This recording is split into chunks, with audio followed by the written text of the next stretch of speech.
பாண்டவர் மக்கள் வந்து சேர்ந்தவனா என் செல்வமே, உனது அருமை தம்பிமார்கள் உன்னை அண்ணன் என்று தெரிந்தால் நீ காலாலிட்ட வேலையை கரத்தால் செய்வதற்காக காத்து இருக்கிறார்களா என் செல்வமே? என் மகனே, நீ பாண்டவர் மக்கள் வந்து சேர்ந்தவனா என் கண்ணே என்று சொன்ன பொழுது பார்த்தான் இந்த கர்ணன். அம்மா, என்னையா ஆட்சி செய்வதற்காக அழைக்கிறாய் தாயே? அம்மா, என் தாயே, நான் எப்படி தாயே வருவேன்?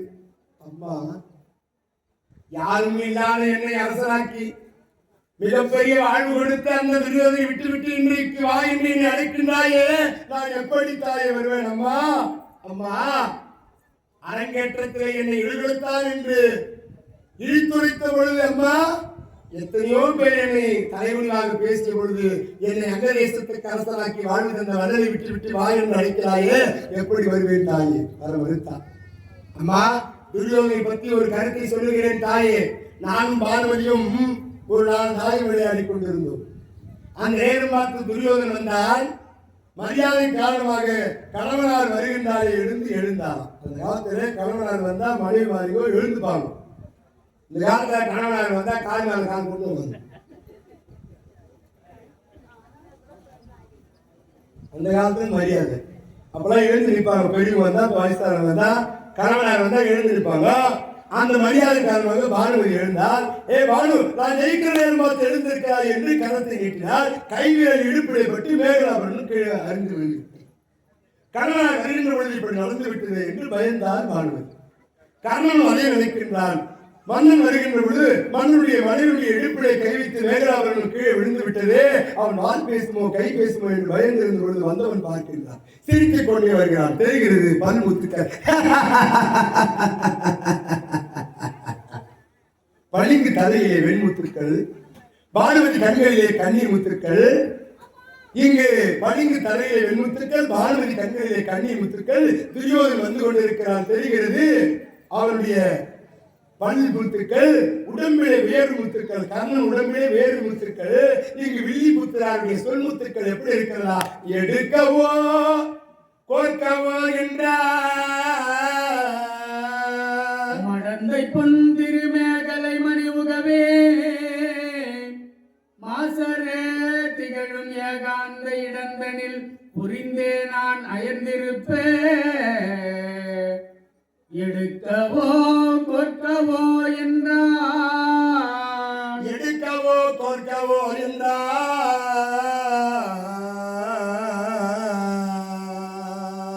மாசருதிகளும் ஏகாந்த இடம் தனியால் அயர்ந்திருக்க எடுக்கவோ கோர்க்கவோ என்றார். வந்த துரியோதன் பார்த்தா, ஏ பானு, என் ஆட்டத்தை நிறுத்தி விட்டார். உன் மீது சிறிதும் சந்தேகம் கிடையாது. நீ யார்? பகவான் வளர்த்தெடுத்தவள். உன்னை கண்ணன் வளர்த்திருக்கிறார், சந்தேகமில்லை. அண்ணா, கண்ணண்ணா, ஏன் ஆட்டத்தை நிறுத்தி விட்டீர்கள்? சிந்திய மணிகளை நான் எடுக்கட்டுமா, அந்த மணியில் நூலை கோர்த்து கொடுக்கட்டுமா என்று கேட்கின்றார். எவ்வளவு நுட்பமான இடம். சந்தேகம் இருந்தால் மணியை எடுத்து நூலை கோர்த்து கொடுக்க முடியுமா? இது ஒரு நுட்பமான இடம். கர்ணனால் ஆகாது. துரியோதன் சொல்கிறார், எனக்கு சிறிதும் சந்தேகம் இல்லை என்று மணியை எடுத்து கொடுக்கட்டுமா, நூலை கோர்த்து கொடுக்கட்டுமா என்று கேட்டாரே. அவனை விட்டு விட்டு வா என்று என்னை அழைத்தால் எப்படி தாயவர்கள்? முடியாதம்மா.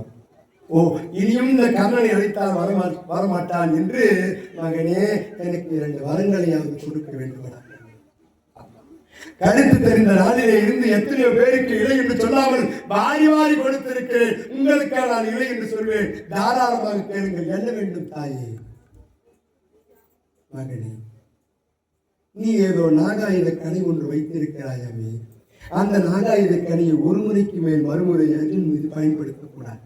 அம்மா, நாகாயுத கனி ஒரு முறைக்கு மேல் மறுமுறை பயன்படுத்தக்கூடாது. அதுதானே உங்கள் வரம். சாத்தியமாக பயன்படுத்த மாட்டேன். இன்னொரு வரம், மகனே, அர்ஜுனன் ஒருவனை தவிர தருமனையோ பீமனையோ நகுலனையோ சகாதேவனையோ கொள்ளக்கூடாது. சாத்தியமாக அர்ஜுனன் ஒருவன் மட்டும்தான் எனக்கு எதிரி. ஒன்று அவன் இருக்க வேண்டும், அல்லது நான் இருக்க வேண்டும். 6லும் சாவு, 100லும் சாவு தாயே. என்றைக்கும் 5 பிள்ளைகள். ஒன்று அவன் இருப்பான், அல்லது நான் இருப்பேன். அர்ஜுனன் ஒருவனை தவிர மற்ற 4 பேரை கொள்ள மாட்டேன். இந்த 2வது வரத்தை கர்ணன் கொடுத்த பிறகு தாய் குந்தி தேவி புறப்படுகிறார். மகனே, நான் புறப்படுத்துமா? அம்மா, வந்த வேலை முடிந்து என்று புறப்படுகிறாயா? தாயே, உலகத்தை இந்த உலகமே மறந்தாலும் நான் உங்களை மறக்க மாட்டேன் அம்மா. அம்மா, நான் ஒரு முறை அம்மா என்று அழுவதற்காக 1000 முறை பிரசவ நேரத்தில் அம்மா அம்மா அம்மா அம்மா என்று கதறி கண்ணீர் வடித்திருப்பாயே தாயே. சின்னஞ்சிறு வயதிலேயே என்னை பெற்றெடுத்து பெட்டியை வைக்கின்ற பொழுது எத்தனை அவஸ்தையை அடைந்திருப்பாய் அம்மா. என் தாயே, நீங்கள் எனக்கு 2 வரங்களை கொடுக்க வேண்டும் அம்மா. நான் என்னடா உனக்கு கொடுப்பது அம்மா? தாயே, நான் என்ன செய்வேன் தாயே? அம்மா, அர்ஜுனோடு சண்டை செய்வேன். சத்தியமாக நான் உயிர் வாழ மாட்டேன். போர்க்கால பூமியே 17வது யுத்தகலத்திலே நான் சாய்ந்து விழுந்திருக்கிற பொழுது மகனே, கண்ணே, கண்ணா அப்படி சொல்லாததா என் செல்வமே? ஆமாம் தாயே, போர்க்கால பூமியிலே நான் சாய்ந்து ஓய்ந்து விழுந்து விடுவேனானால் நீங்கள் ஓடோடி வந்து என்னை மடி மீது போட்டுக்கொண்டு மகனே, கர்ணா, நான் பெற்றெடுத்த செல்வமே, பாண்டவர்களுக்கு முந்தி பிறந்தவனா நீ. என் செல்வமே, நீ இழிகுலத்தான் அல்ல, நீ அனாதை அல்ல, நீ தேரோட்டி அல்ல, நீ தேரோட்டி மகன் அல்ல, இழிகுலத்தான் அல்ல, நீ பாண்டவருக்கு முந்தி பிறந்தவர்களா?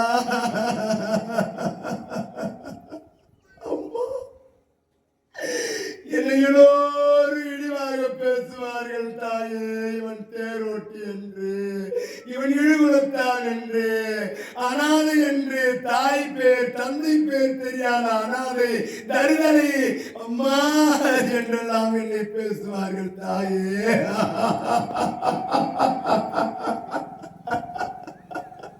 அப்பா, எப்படி இந்த உலகம் என்று பேசினாலும் இறுதி காலத்திலே நான் மண்ணை விட்டு வடிகின்ற நேரத்திலே உங்கள் மடி மீது என் உயிர் போக வேண்டும்.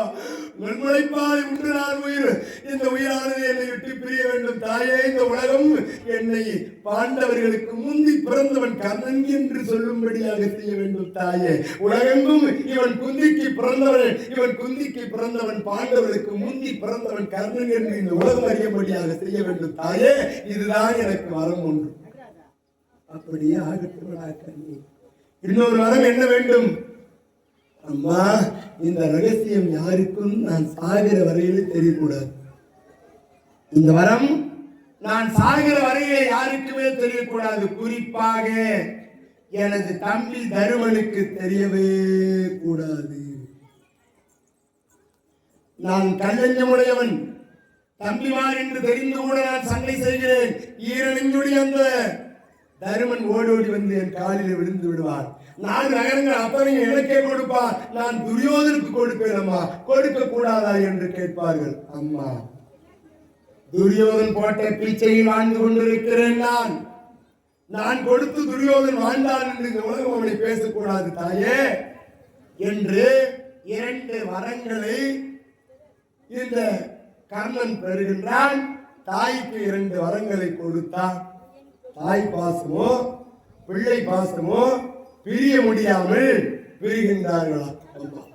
300 நாள் சுமந்து